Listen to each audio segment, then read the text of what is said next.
오늘은 모공 축소 시술에 대해서 이제 말씀을 드릴 거예요.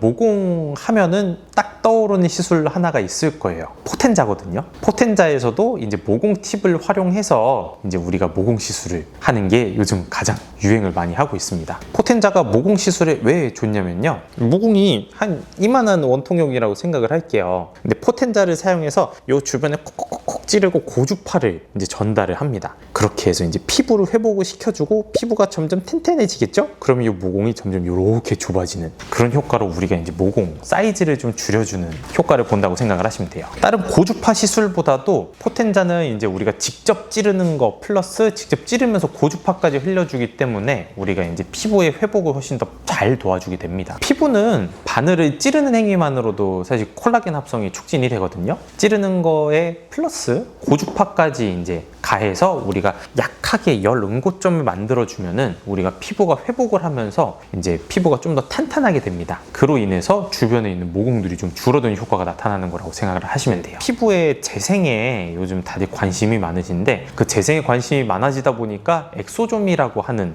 이제 물질에 되게 관심이 좀 높아지셨어요. 엑소좀이라고 하는 거는 뭐냐? 우리 세포 간의 신호 전달 물질을 이야기를 하는데 노화가 진행이 될수록 세포 간의 신호 전달이 되게 좀 줄어들어요. 줄어든 신호 전달을 좀 높여줘야지 우리가 피부 재생이 좀 높아지는데 그 엑소좀을 피부에 좀 효과적으로 흡수를 시켜주고자 바로 이 포텐자의 펌핑 팁을 같이 병합을 많이 하게 됐습니다. 직접적으로 찌르면서 비절연 팁으로 바늘 전체에서 이제 고주파를 뿜어줌으로 인해서 우리가 회복을 시켜주는 거를 한번 진행을 하고 그 다음번에는 이제 포텐자 펌핑 팁과 주베룩 혹은 엑소좀을 통해서 우리가 약물을 넣어줘서 이제 영양분을 주는 거라고 생각을 해주시면 돼요. 한 번은 이제 밭을 이제 쟁기질로 하는 거다. 이제 뒤집어 엎어주는 작업을 한다고 생각을 하면은 그 다음번에는 그 밭 속에다가 영양분을 심어 넣어주는 그런 작업을 번갈아 가면서 시술을 하는 게 모공 축소에는 정말 드라마틱한 효과를 보여줍니다. 모공 축소 시술 같은 경우에는 사실 한 달에 한 번 정도 죽이면 충분합니다. 사실 줄어드는 정도를 좀 보기는 해야 되는데요. 그래서 저 같은 경우에는 이렇게 번갈아 가면서 치료를 한다고 했을 때 적어도 한 3회에서 4회 이상은 좀 시술을 받으시라고 말씀을 드리고 있어요. 포텐자 시술 받을 때 당연히 통증은 있습니다.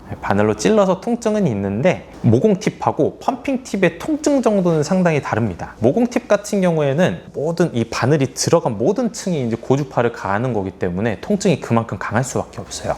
하지만 펌핑 팁 같은 경우에는 바늘의 끝에서만 이제 고주파가 조사가 되게 되어 있고 그리고 펌핑 팁은 약물을 주입을 하는데 좀 도움을 준다고 했잖아요. 바늘이 되게 깊게 들어가게 되는데 통증의 정도는 모공 팁에 비해서 훨씬 덜합니다.